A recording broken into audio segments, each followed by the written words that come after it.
Congress party చేసిన మోసం press మిత్రులు ఇక్కడ చాలా మంది ఉన్నారు. ప్రెస్ మిత్రులు కూడా చాలా మంది చూసిండు. ఓకే, ఈరోజు కాంగ్రెస్ ప్రజలకు ఇవ్వాల్సిన బకాయిలు ఒక్కొక్క మనిషికి ఎవరెవరికి ఏమి ఇవ్వాలా ఇవన్నీ కూడా క్లియర్ కట్గా దీంట్లో రాసి ఉంది. నేను మీ ముందు స్పష్టంగా నేను చదివి చూపిస్తా ఉన్నా. ఈరోజు ఈ బాకీలన్నీ కూడా మళ్ళా ప్రభుత్వం ఎట్లా చెల్లిస్తుంది, ఎమ్మెల్యే గారు ఏ విధంగా బోధన్ నియోజకవర్గ ప్రజలకు న్యాయం చేస్తారు, దయచేసి చెప్పాలని నేను విజ్ఞప్తి చేస్తా ఉన్నా.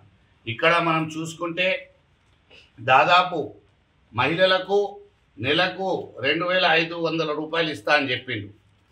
22 నెలల ప్రభుత్వంలో 55,000 ఒక్కొక్క మహిళకి తెలంగాణ రాష్ట్ర వ్యాప్తంగా మరియు బోధన్ నియోజకవర్గంలో ఒక్క మహిళకి 55,000 రూపాయలు ఈరోజు చెల్లించే బాధ్యత ప్రభుత్వాన్ని.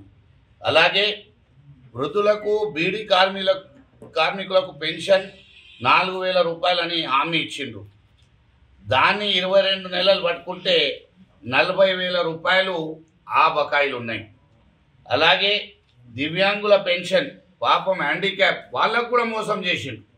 హ్యాండిక్యాప్ వాళ్లకు 6,000 రూపాయలు ఇస్తామని చెప్పిండు. ఒక్కొక్క దివ్యాంగులకు 44,000 రూపాయలు ఈరోజు ప్రభుత్వం కానీ ఇక్కడ ఉన్న స్థానిక ఎమ్మెల్యే గారు బకాయి ఉన్నారు.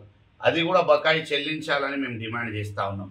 అలాగే కళ్యాణ లక్ష్మి, షాదీ ముబారక్, ఆడబిడ్డల పెళ్లిలకు తులం బంగారం ఉన్నది కదా.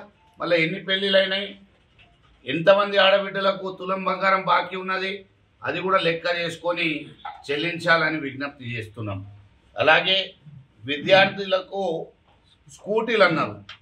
పాపం ఆడబిడ్డలు స్కూటీలు వస్తాయని ఇంట్లో పోయి తల్లిదండ్రులకు అమ్మ కాంగ్రెస్కి ఓటేయండి, మీరైతే బండి ఇప్పలే, మన ఆర్థిక పరిస్థితి బాగాలేదు, మళ్ళీ ప్రభుత్వం ఇస్తా అన్నది కదా, మేము నడుచుకుంటూ పోతున్నాం కాలేజ్కి స్కూల్కి, స్కూటీ వస్తుంది కాంగ్రెస్కి ఓటేయమని చిన్నపిల్లలు వాళ్ళ